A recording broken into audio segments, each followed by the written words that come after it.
আজকে আমরা বানাবো পাটিসাপটা। পাটিসাপটা তোমরা অনেক রকমই খেয়েছো, কিন্তু আজকে আমরা একটা অন্যরকম পাটিসাপটা বানাবো। আজকে বানাবো আমসত্ত্বের পাটিসাপটা।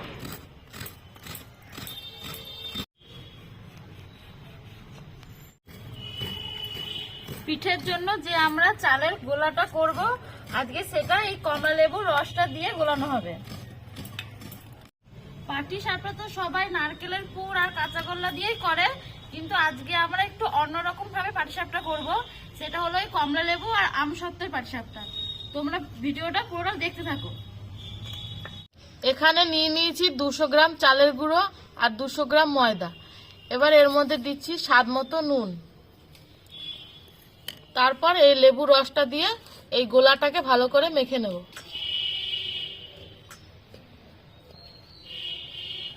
এবার এর মধ্যে দেব একটুখানি খেজুরের গুড়।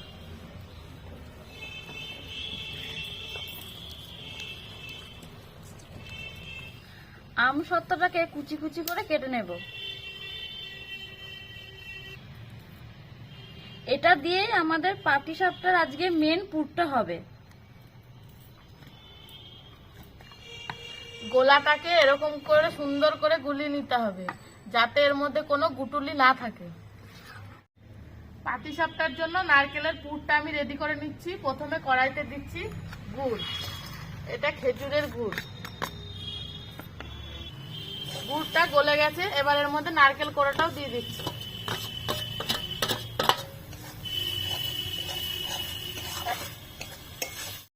পুরটা রেডি হয়ে গেছে, এবার তুলে নিচ্ছি।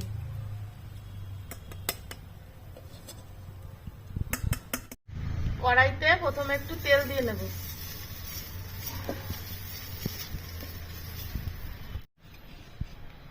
এবার এর মধ্যে এক হাতা এই গোলাটা দিয়ে দিচ্ছি।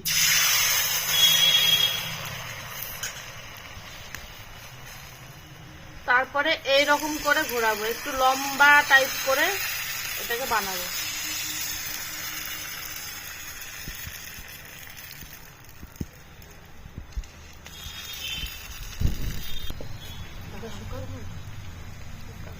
এই ভেতরটা শুকিয়ে এসছে, এবার আমসত্ত্বগুলো এর উপরে দিয়ে দেব। এবার আস্তে আস্তে পিঠেটাকে মোড়াবো।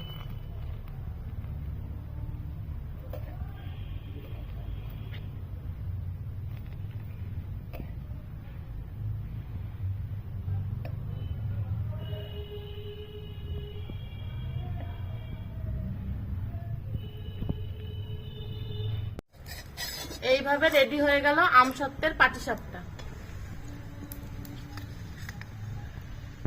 এবার আমি এইভাবেই বাকিগুলো বানিয়ে নেব।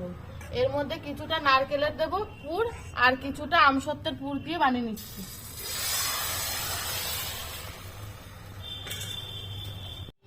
আমাদের আমসত্ত্বের পাটিসাপটা রেডি হয়ে গেছে। তোমরাও বাড়িতে এটা ঝটপট ট্রাই করো। আর কি কি দিয়ে পাটিসাপটা বানানো যায় সেটা আমাদের কমেন্ট করে জানাবে। আর এরকম মজাদার ভিডিও দেখার জন্য আমাদের চ্যানেলটাকে সাবস্ক্রাইব করে দিন।